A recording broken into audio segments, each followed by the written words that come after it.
हाँ तो गाइस, इस वीडियो में हम जानेंगे हिंदी के 25 महत्वपूर्ण ऑब्जेक्टिव क्वेश्चन जो आपको एग्ज़ाम की दृष्टि से बहुत ही महत्वपूर्ण है। तो चलते हैं वीडियो की ओर। और पहला नंबर क्वेश्चन है, धर्म की दृष्टि से भारत का क्या महत्व है। तो आंसर है इसका, लेखक की दृष्टि से धर्म के क्षेत्र में भारत का महत्वपूर्ण सर्वोपरि है। इसके अनुसार धर्म का वास्तविक उद्गम, इसके प्राकृतिक विकास का प्रत्यक्ष परिचय भारत मिलता है। यह भारत वैदिक सनातन धर्म तथा बौद्ध धर्म की जननी और पारसी धर्म की शरण स्थली है। समझे। चलते हैं अगले प्रश्न की ओर। लेखक किस विडंबना की बात करते हैं। विडंबना का स्वरूप क्या है। लेखक जिस विडंबना की बात करते हैं वो है जातिवाद के पोषक। भारत में कई ऐसे गांव हैं जहां के लोग शिक्षित हैं, फिर भी जात पात छुआछूत का भेदभाव रखते हैं।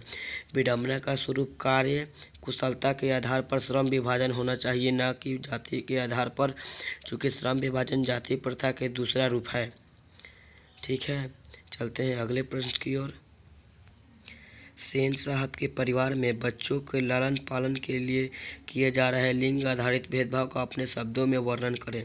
तो हिंदी साहित्य के सुप्रसिद्ध कहानीकार नरेंद्र विलोचन शर्मा ने बच्चों और बच्चियों के लालन पालन पोषण में जो दूरियां बताया है वो सचमुच ही अभिशप्त है। अतः वह अपने बेटियों को शिक्षा देने की उचित नहीं समझते तथा बेटियों को हंसने की भी इजाज़त नहीं, और बेटा को नटखटापन के रूप में ही इंजीनियरिंग का स्वरूप देखते हैं, जो आधुनिक समाज के लिए उत्तम नहीं है। चलते हैं अगले प्रश्न की ओर। लेखक की दृष्टि में सच्चे भारत के दर्शन कहाँ हो सकते हैं और क्यों। तो लेखक की दृष्टि में सच्चे भारत के दर्शन भारतीय ग्रामीण जीवन में हो सकते हैं। भारतीय ग्राम्य संस्कृति में सच्चा भारत निहित है, क्योंकि सच्चाई, प्रेम, क्रूप, सहयोग की भावना कूट कूट कर भरी हुई है। चलते हैं अगले प्रश्न की ओर। मंगम्मा की अपनी बहू के साथ किस बात पर विवाद था। मंगम्मा की अपनी बहू के साथ बेटे की अधिकार को लेकर विवाद था। मंगम्मा की बहू यानी नंजम्मा अपने बेटों को मारती थी, तो इस बात को लेकर विवाद था। अपने विवाह के बारे में बिरजू महाराज जी क्या बताते चाहते थे। तो जब बिरजू महाराज 18 वर्ष के थे तो उनका विवाह हो गया। ठीक है, जब बिरजू महाराज 18 वर्ष की अवस्था में थे तो उनका विवाह हो गया। वह विवाह करना नहीं चाहते थे, परंतु माँ की इच्छा के पूर्ति के लिए वह विवाह किए, और विवाह करना वो बहुत बड़ा ही गलती मानते थे। ठीक है, तो लिखेंगे जब बिरजू महाराज 18 वर्ष के थे तब उनका विवाह हो गया।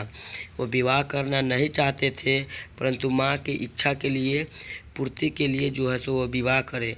वो विवाह करना बहुत ही बड़ा गलती बताते हैं। क्वेश्चन है, बिरजू महाराज अपने सबसे बड़ा जज किसे मानते हैं। तो बिरजू महाराज अपना सबसे बड़ा गुरु अपनी माँ को मानते हैं। ठीक है, माँ को मानते हैं। वे माँ के सामने नृत्य करते और अपनी माँ से पूछते कि माँ, मैं पिताजी की तरह नृत्य करता हूँ।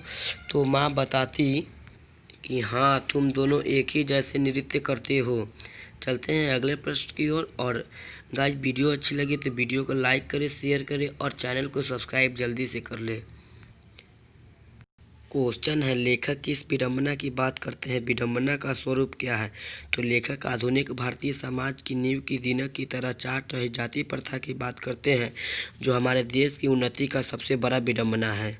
विडंबना का स्वरूप जाति प्रथा है। चलते हैं अगले प्रश्न की ओर।